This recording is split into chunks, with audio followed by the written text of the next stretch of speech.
Joining us now is former Israeli government spokesperson and founder of the Israeli Citizen Spokesperson Office, Eylon Levy. Eylon, thank you so much for your time. What does the American strike on Iran's nuclear program mean for the regime? Can they hold on to power?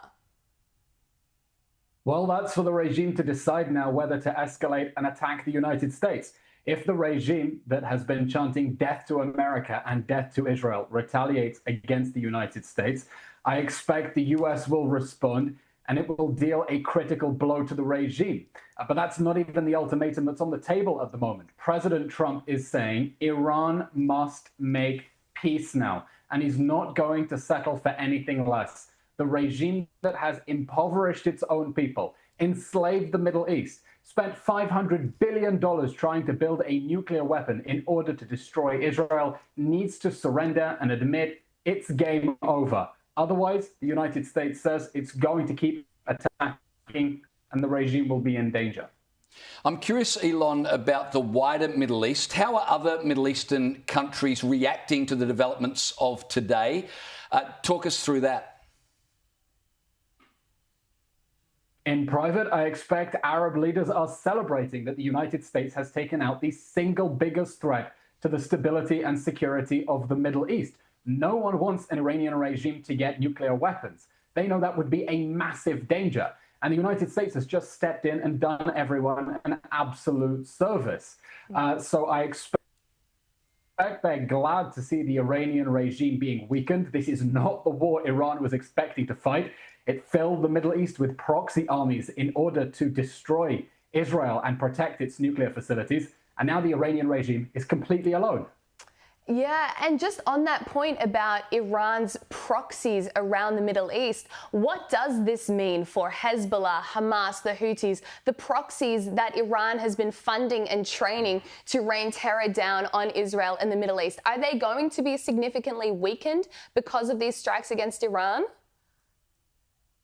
Well, where's Hezbollah? The Iranian regime is asking Hezbollah to help defend it, and it's saying, nah, mate, we're not getting involved because Israel will clobber us. The Iranian regime expected that if anyone touched its nuclear program, it could activate its proxy armies with their tens of thousands of missiles to protect its quest for nuclear weapons. And now not even Hezbollah is willing to get involved and fight on the side of Iran because they realize it's game over. It's impossible to exaggerate how dramatic the shift in regional power has been since October 7th, when the Iranian regime launched its regional war against Israel on 7 fronts using its proxy armies.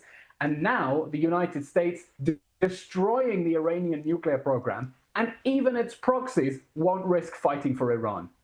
You're quite right. This has changed everything. So I want to bring it back to Australia for a minute, because our government has consistently been calling for diplomacy, dialogue. Have a listen to our Foreign Minister. I emphasise there is an opportunity, given what President Trump has said.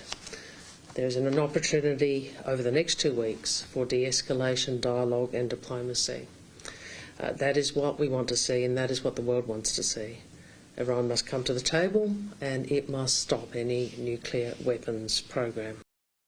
Eylon, lovely sounding words, but had Israel followed our government's advice, Iran would still be on the precipice of developing a nuclear weapon and still pose an existential threat to Israel. Doesn't all of this prove that it's peace through strength, and that's the only way to deal with terrorist regimes?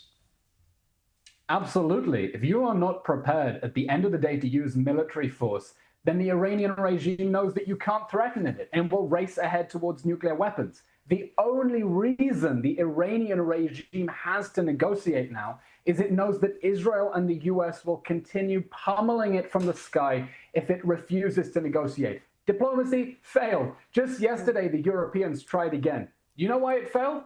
Because they told the Iranians, we need you to prove that your intentions are peaceful. And the Iranians said, that's unrealistic. That's exactly right. Well, how do you think... are death to America and death to Israel. But now I hope they get the hint. Yeah. How do you think Iran is going to respond to this strike? Now I hope they get the hint and realize that diplomacy and peacefully dismantling their nuclear program is the only way.